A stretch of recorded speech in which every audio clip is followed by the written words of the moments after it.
Assalamualaikum warahmatullahi wabarakatuh. Kami dari kelompok 5 ingin presentasikan materi yang berjudul aset tetap tidak berwujud.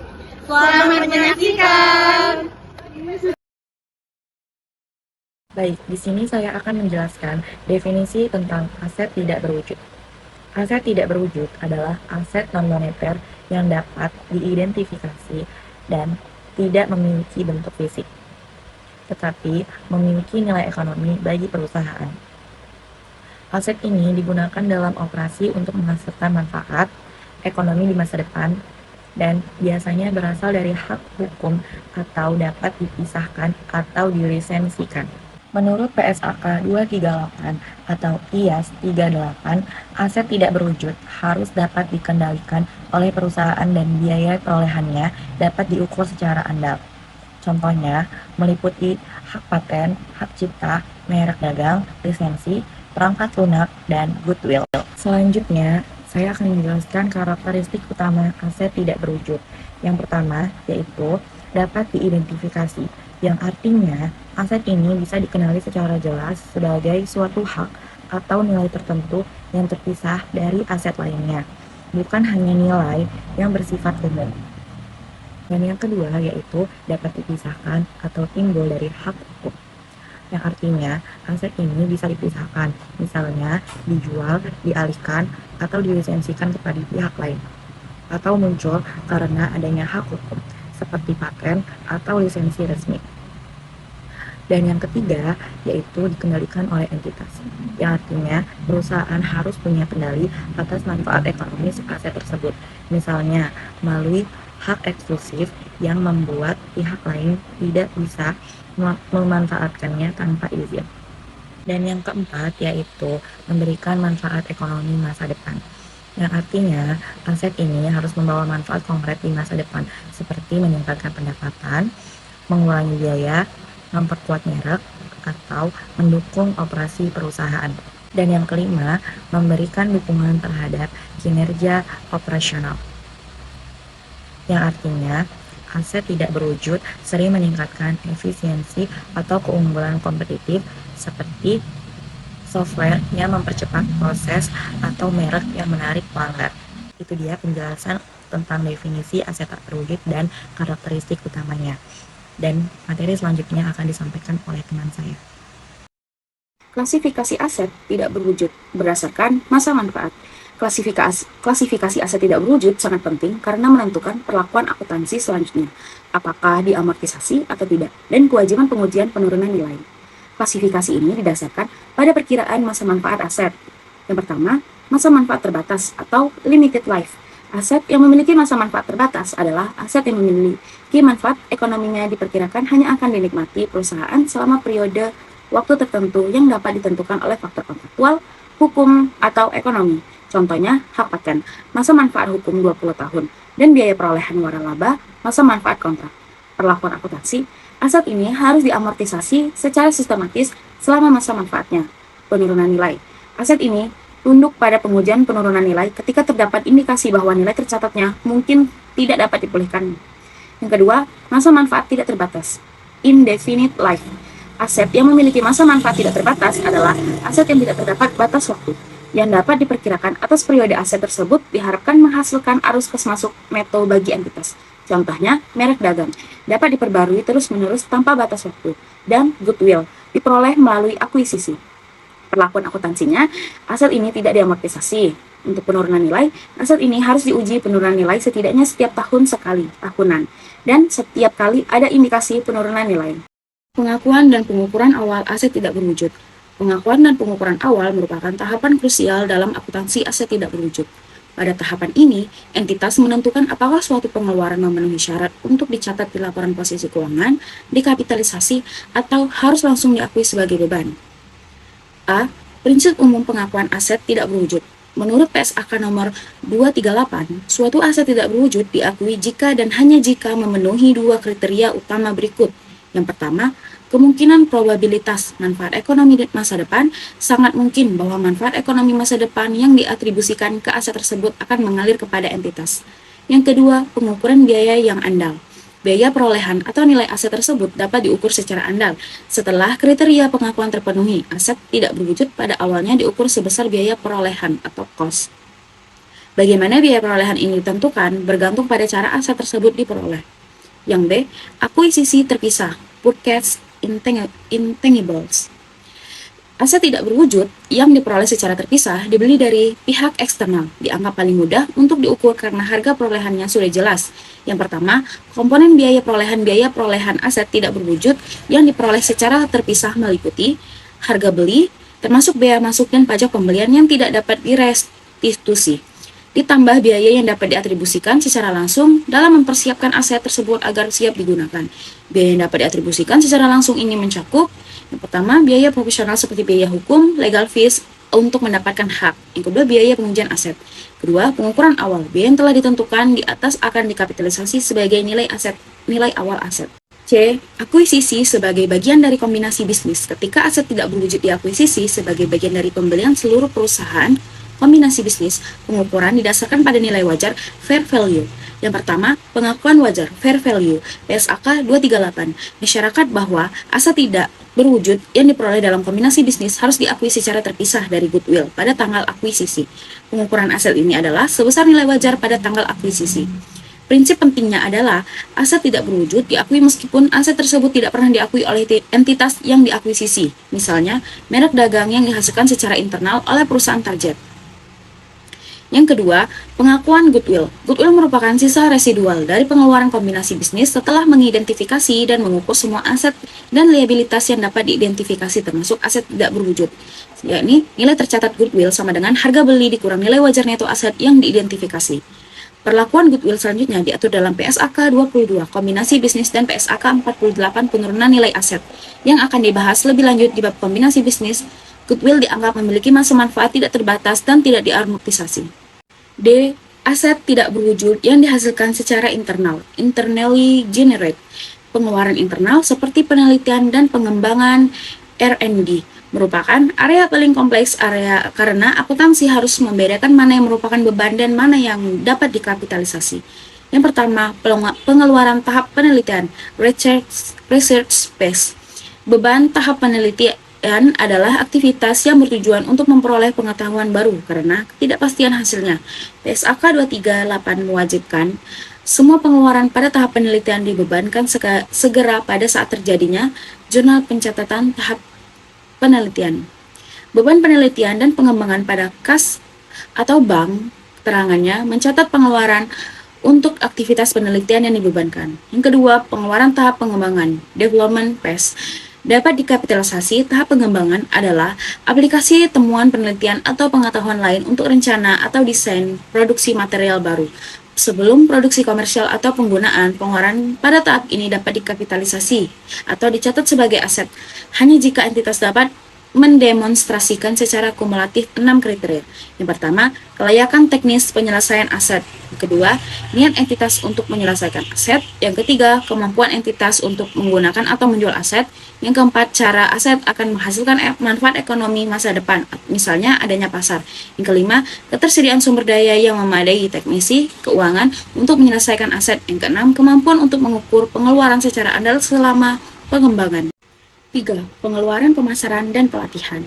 Beban pengeluaran berikut ini harus dibebankan segera tidak dapat dikapitalisasi karena tidak memenuhi kriteria keteridentifikasian, pengendalian, atau tidak menghasilkan manfaat ekonomi yang pasti di masa depan. Pertama, biaya startup, praoperasi, biaya aktivitas pemasaran, promosi dan launching produk, biaya pelatihan staf. Yang keempat, biaya perangkat lunak, software cost. Perangkat lunak software adalah aset tidak berwujud. Perlakuan akuntansinya bergantung pada tujuannya. Yang pertama, perangkat lunak dibeli, dikapitalisasi sebesar biaya perolehan seperti pada bagian B. Perangkat lunak dikembangkan secara internal untuk dijual, tunduk pada aturan penelitian dan pengembangan R&D. Biaya yang timbul sebelum terpenuhi 6 kriteria pengembangan dibebankan setelah kriteria terpenuhi atau dikapitalisasi. Perangkat lunak dikembangkan secara internal untuk penggunaan internal. Perlakuannya sama seperti di atas, R&D. Tetapi amortisasinya dimulai ketika aset siap digunakan. Biaya situs web, website cost berdasarkan ISAK 14. Perlakuan akuntansi untuk biaya situs web didasarkan pada ISAK 14. Biaya situs web adopsi dari SIC 32 yang mengatur kapan dan bagaimana pengeluaran untuk pengembangan dan pengoperasian situs web harus dikapitalisasi sebagai aset tidak berwujud atau dibebankan. ISAK 14 masyarakat bahwa situs web yang timbul dari pengembangan diakui sebagai aset tidak berwujud jika dan hanya jika memenuhi persyaratan umum pengakuan aset tidak berwujud dalam PSAK 238 yang sebelumnya PSAK 19. Secara umum, biaya pengembangan situs web tidak dapat diakui sebagai aset tidak berwujud, kecuali dapat dibuktikan bahwa situs web tersebut mampu menghasilkan manfaat ekonomi masa depan. Misalnya, mampu menghasilkan pendapatan dan memenuhi kriteria pengembangan. Pengeluaran dianalisis berdasarkan tahap pengembangan situs web. Perlakuan biaya situs web berdasarkan tahap aktivitas ISAK 14. Tahap pengembangan situs web, yang pertama, tahap perencanaan. Yang kedua, tahap pengembangan aplikasi dan infrastruktur. Yang ketiga, tahap pengembangan desain grafis. Yang keempat, tahap pengembangan isi atau konten. Yang kelima, tahap operasi atau pemeliharaan. Pengeluaran lain-lain, yakni pengeluaran penjualan, administrasi, overhead umum, inefisiensi awal, dan pelatihan karyawan untuk mengoperasikan situs web diakui sebagai beban pada saat terjadinya sesuai PSAK 238 atau 64 hingga 70. Cara perolehan aset tak berwujud. Yang pertama yaitu pembelian terpisah, biaya perolehan ditambah biaya langsung lainnya. Yang kedua, kombinasi bisnis, dicatat sebesar nilai wajar pada tanggal akuisisi. Yang ketiga, dihasilkan secara internal. Yang keempat, penelitian, dibebankan. Yang kelima, pengembangan, dapat dikapitalisasi jika memenuhi 6 kriteria, yaitu teknis, niat, kemampuan, manfaat ekonomi, ketersediaan sumber daya, dan biaya yang dapat diukur andal. Biaya yang tidak dikapitalisasi. Apa sih biaya yang tidak dikapitalisasi? Yaitu pengeluaran yang tidak boleh dimasukkan ke dalam harga perolehan aset, sehingga tidak ditambahkan ke nilai aset, tetapi langsung diakui sebagai beban pada periode terjadinya. Penjelasan singkat nih, ketika perusahaan membeli atau membuat aset, misalnya mesin, gedung, atau aset tak berwujud, hanya biaya memberi manfaat ekonomi jangka panjang yang boleh dikapitalisasi. Sementara, biaya yang tidak memberi manfaat jangka panjang harus dibebankan langsung. Pengeluaran berikut selalu dibebankan bukan sebagai aset. Yang pertama yaitu biaya startup atau praoperasi. Yang kedua, biaya pelatihan karyawan. Yang ketiga, biaya promosi dan pemasaran seperti launching produk dan iklan. Keempat, biaya administrasi dan overhead umum. Yang kelima yaitu inefisiensi awal dan pemborosan. Note, tidak memenuhi identifiability dan tidak ada kontrol manfaat ekonomi yang pas. Berikut adalah contoh kasus akuisisi hak paten. PT Inovasi membeli hak paten dari seorang penemu independen dengan rincian sebagai berikut. Harga beli paten 500 juta, biaya notaris dan hukum untuk pendaftaran hak paten 25 juta, biaya pelatihan karyawan untuk menggunakan teknologi paten 15 juta. Harga beli dan harga biaya hukum dapat dikapitalisasi, sedangkan biaya pelatihan tidak dapat dikapitalisasi karena termasuk pengeluaran yang harus dibebankan segera. Hal ini terjadi karena biaya tersebut tidak memenuhi kriteria keteridentifikasian, pengendalian, atau tidak menghasilkan manfaat ekonomi yang pasti di masa depan. Dan jurnalnya adalah aset tidak berwujud hak paten sebesar 525 juta dan beban pelatihan karyawan sebesar 15 juta, pada kas atau bank sebesar 540 juta. Selanjutnya akan dijelaskan mengenai amortisasi. Amortisasi adalah alokasi sistematis jumlah tersusutkan dari aset tidak berwujud selama masa manfaatnya. Ini adalah proses yang analog dengan depresiasi atau penyusutan pada aset tetap. Amortisasi diperkenankan untuk aset yang dianggap memiliki masa manfaat terbatas, yaitu jika pada saat ada batasan periode waktu, masa manfaat ekonomi yang diharapkan mengalir ke entitas. Aset jenis ini wajib diamortisasi. Ketika menentukan masa manfaat, entitas harus memperhatikan beberapa hal, di antaranya seberapa intensif dan bagaimana aset tersebut akan digunakan oleh entitas, siklus hidup produk atau jasa yang terkait dengan aset tersebut, stabilitas industri dan teknologi, periode hukum atau kontrak, misalnya hak paten 20 tahun dan lisensi 5 tahun. Kemudian, Metode amortisasi yang digunakan ada 3, yaitu garis lurus yang beban amortisasinya sama setiap periode. Yang kedua, saldo menurun di mana beban amortisasinya lebih besar di awal periode. Yang ketiga, unit produksi yang bebannya disesuaikan berdasarkan output atau penggunaan. Metode amortisasi yang dipilih harus mencerminkan pola di mana manfaat ekonomi masa depan dari aset tersebut diharapkan akan dikonsumsi oleh entitas. Selain menentukan masa manfaat, entitas juga harus menelaah ulang estimasi masa manfaat, nilai sisa, dan metode amortisasi, setidaknya pada saat akhir tahun buku. Jika penelaahan menunjukkan adanya perubahan estimasi, misalnya masa manfaat aset menjadi lebih pendek, perubahan tersebut harus diberlakukan sebagai perubahan estimasi akuntansi dan diterapkan secara prospektif. Di sini terdapat perbedaan perlakuan amortisasi untuk aset tidak berwujud dengan masa manfaat tidak terbatas. Aset dianggap memiliki masa manfaat tidak terbatas jika entitas tidak dapat menentukan batas waktu yang dapat diperkirakan, di mana aset tersebut akan menghasilkan arus kas masuk bersih. Aset tidak dapat diamortisasi karena tidak ada batasan waktu untuk mengalokasikan biayanya. Contoh utama dari aset jenis ini adalah goodwill yang diperoleh dalam kombinasi bisnis dan beberapa jenis merek dagang yang sangat kuat. Karena aset ini tidak diamortisasi, resiko bahwa nilai tercatatnya menjadi lebih tinggi daripada nilai terpulihkan akan sangat tinggi. Oleh karena itu, entitas wajib melakukan uji penurunan nilai secara tahunan yang wajib dilakukan setidaknya sekali dalam setahun dan akan dilakukan lebih sering jika ada indikasi bahwa nilai aset kemungkinan telah turun. Penurunan nilai aset adalah kondisi di mana nilai tercatat suatu aset melebihi nilai terpulihkannya. Aset tidak berwujud, bermasa manfaat terbatas yang diamortisasi, harus diuji penurunan nilainya hanya jika ada indikasi atau pemicu penurunan nilai. Pemicunya terbagi jadi 2 kategori, yaitu pertama, eksternal, contohnya penurunan nilai pasar aset, perubahan signifikan pada lingkungan teknologi, pasar, ataupun ekonomi. Kedua, internal, contohnya bukti keusangan atau kerusakan fisik aset, perubahan signifikan dalam cara penggunaan aset, dan bukti dari laporan internal yang mengindikasikan kinerja ekonomi aset lebih buruk dari yang diharapkan. Prosedur pengujian 2 tahap. Tahap 1, membandingkan nilai tercatat carrying amount atau CA dengan nilai terpulihkan recoverable amount atau RA. Jika CA lebih besar dari RA, maka terjadi kerugian penurunan nilai. Namun, jika CA lebih kecil dari RA, maka tidak ada penurunan nilai. Tahap 2, hitung kerugian penurunan nilai jika CA lebih besar dari RA. Kerugian penurunan nilai didapat dari nilai tercatat dikurangi dengan nilai terpulihkan. Aset tidak berwujud, bermasa manfaat tidak terbatas, dan goodwill memiliki perlakuan penurunan nilai yang berbeda. Aset dengan masa manfaat tidak terbatas dan goodwill wajib diuji penurunan nilai setidaknya sekali dalam setahun, tidak bergantung pada adanya pemicu penurunan nilai. Uji ini biasanya dilakukan pada tanggal yang sama setiap bulannya. Karena goodwill tidak dapat menghasilkan arus kas secara independen, uji penurunan nilai dilakukan pada tingkat yang lebih tinggi, yaitu unit penghasil kas atau UPK, tempat goodwill dialokasikan.